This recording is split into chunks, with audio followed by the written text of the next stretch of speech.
Проект «Топ-модель» вообще для меня это прям мечта детства. Именно после проекта «Топ-модель» по-американски, которые крутили по телевидению, я прям стала мечтать о карьере модели. Всем привет, меня зовут Настя. У меня нет модельного опыта. Я думала, что я, в принципе, для такого не подойду, но сейчас я вспоминаю, как раньше в детстве я смотрела топ-модель по-американски, потом одевала одеяло, закутывала их ремнем и ходила как будто по подиуму. Иногда еще наряжала своего младшего брата. Конечно, сейчас уже он мне не дается, но было весело. С детства я мечтала стать моделью, но для меня на тот момент это казалось такой несбыточной мечтой. А сейчас я понимаю, что все это реально. Главное — это работать над собой и никогда не останавливаться на достигнутом. Я даже занималась в детстве всем этим. Смотрела постоянно эти все передачи, топ-модель по-американски, по-русски, все-все-все. И такая, почему у нас такого нет? Когда это появилось, я такая, надо попробовать, надо себя проявить, может быть, получится. Я скорее мечтала стать не моделью, а просто девушкой из телевизора, чтобы меня все знали, меня все узнавали.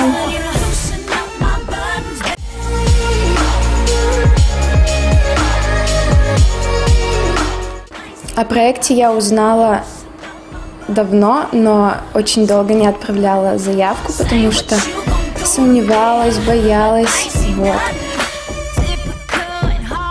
Когда мы приехали на кастинг, честно, сначала был такой мандраж, даже трясло, но было безумно интересно.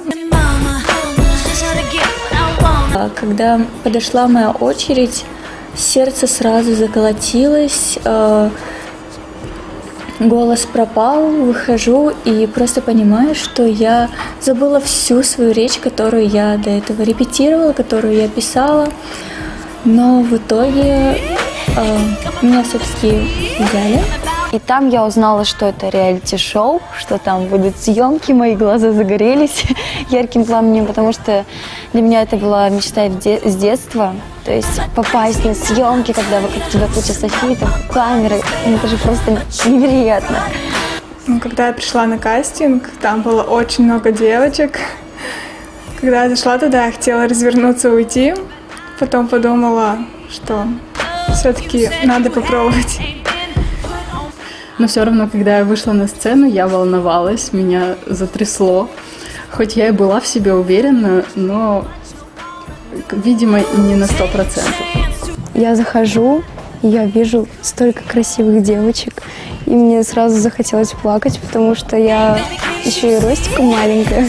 Народу было очень много. Когда я там проходила по помещению, было столько красивых девчонок. Я думаю, боже мой, неужели я сюда попаду? Но в итоге, как видите, я попала. Озвучили мой номер. Я была просто на 7 небе отчасти, потому что это было очень неожиданно для меня. Мне очень понравилось то, что жюри улыбалось, это так поддерживало многих девочек. Я, когда уже ушла за кулисы, многие девочки стали спрашивать, расспрашивать, поддерживать, обнимать. Это очень тоже приятно, что многие девочки на проекте все-таки стараются друг друга поддерживать и сдружиться, стать таким единым коллективом.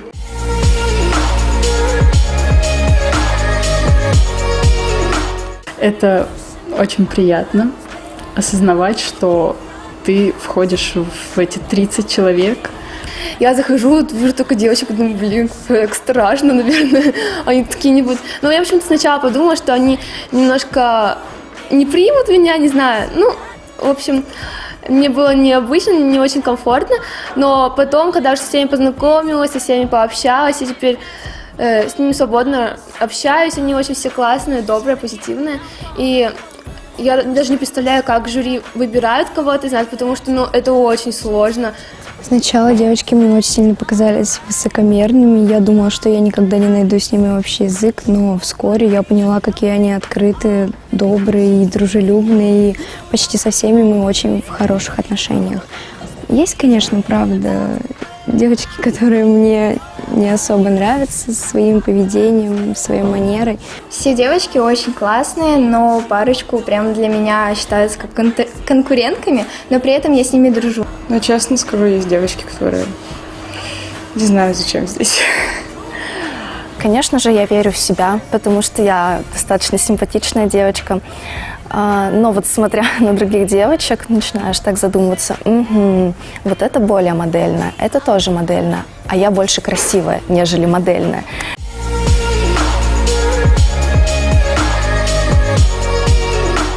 На прошлой неделе из 33 девочек продолжили участие в проекте только 20. И когда объявляли результаты, я очень переживала. Сначала объявили 12 девочек, и я попала в это число. Я была безумно рада. И потом мне было очень интересно наблюдать из зрительского зала, кого возьмут дальше, а кого нет. Последний отбор был очень эмоциональный. Мы ждали своей очереди, это проходило очень долго, очень волнительно. Когда называли по именам девочек, сердце просто каждый раз останавливается, и уже порой не понимаешь, твой это номер, не твой это номер. Просто тебя уже толкают вперед, чтобы ты шел. На прошлой неделе, когда оставляли двадцатку, я безумно нервничала, потому что девочек отобрали очень достойных, и я не знала, пройду ли я дальше, но я была уверена в себе, и меня выбрали. Было очень приятно и очень-очень волнительно на первом отборе, когда первый, кого назвали, это была я. Сколько радости было, а сказать ничего. Самый первый кастинг, когда отбирали 20 человек, нас выбрали, говорили, выходят те, кто прошел основной проект, 12 человек, называют первую Зельду, а потом меня, я такая, это в смысле, это что, это очень круто. Я тогда очень обрадовалась, вот. И вот меня вызывает, я выхожу, и я смотрю вокруг, а участниц так мало, и я понимаю, насколько это круто, что меня выбрали. Как обычно, ожидания не оправдались, потому что конкуренция есть. Я думала, что будет все проходить как-то проще. Моя чрезмерная уверенность дала о себе знать. Мы уже все познакомились, мы уже все общаемся, дружим, и тут убирают 14 девочек. Мы смотрели с девочками, и мы просто тут тоже сидели и чуть ли не плакали.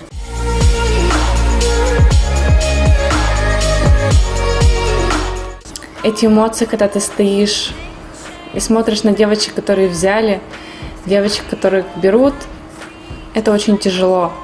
И когда ты сидишь,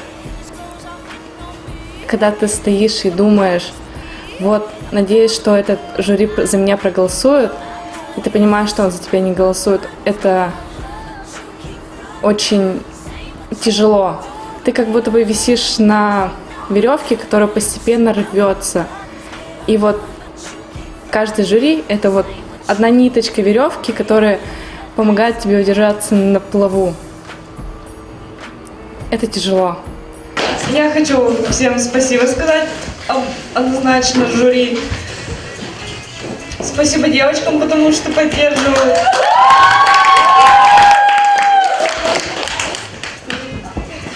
Жалко, конечно, что не так много поработали, но это же не конец. Начало. Это хорошее начало. Спасибо. И не знаю, это, наверное, нельзя говорить. Конкурс, это, если честно, немного мазохизм.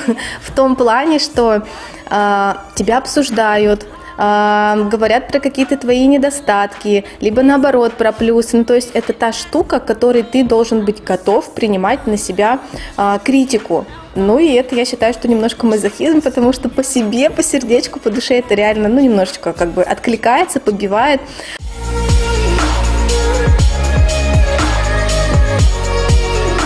Каждый теперь отбор – это и мандраж, и эмоции, те, которые вот прям необходимы для человека.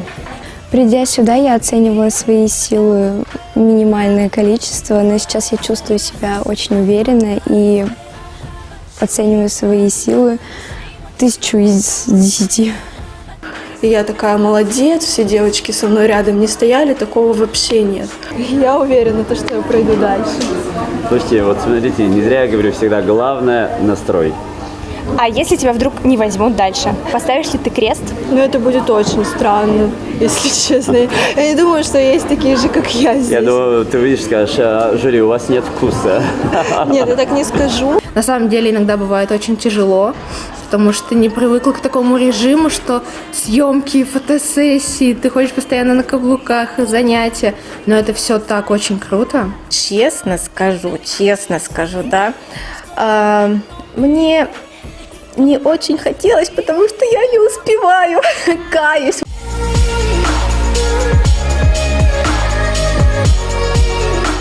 Чувствуется атмосфера, уже немножко накаляется, кто-то там злится, кто-то расстраивается. Вот.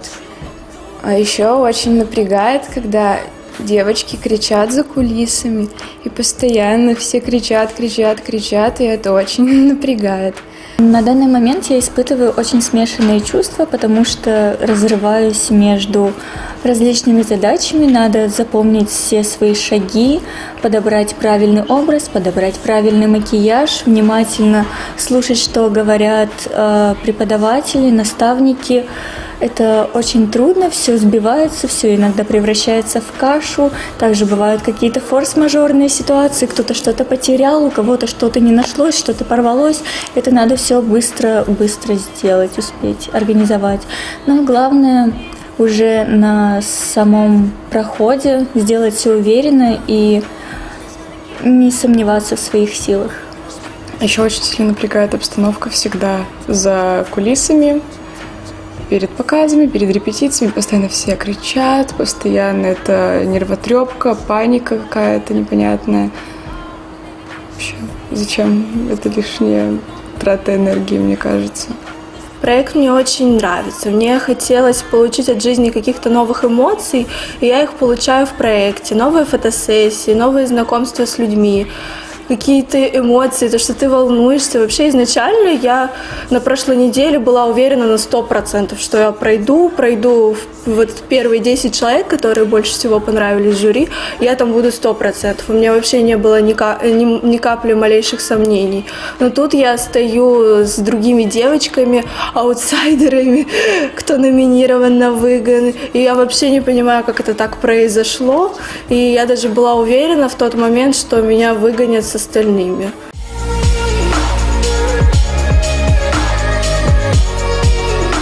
Это очень хороший опыт для того, чтобы двигаться дальше. На самом деле все девочки очень позитивные, в их глазах видно стремление к победе.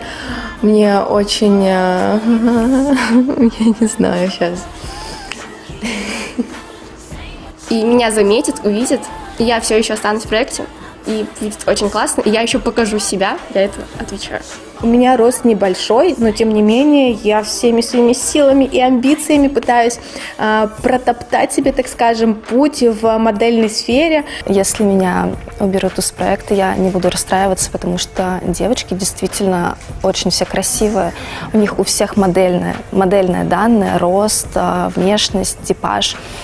То есть если меня уберут, расстраиваться сильно не буду. Честно, все очень добрые. То есть у нас здесь нет такого, что там кто-то кому-то что-то там подложил или навредничал. То есть нет, все готовы друг другу помогать, поддерживать. И прям все такие лапушки, мне очень нравится.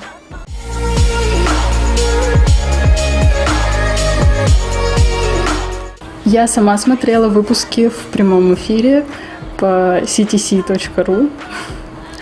И мне действительно понравилось, и я получаю отзывы от своих друзей. Все они говорят, что «Лера, ты молодец, у тебя все получится». Посмотрим, что из этого выйдет.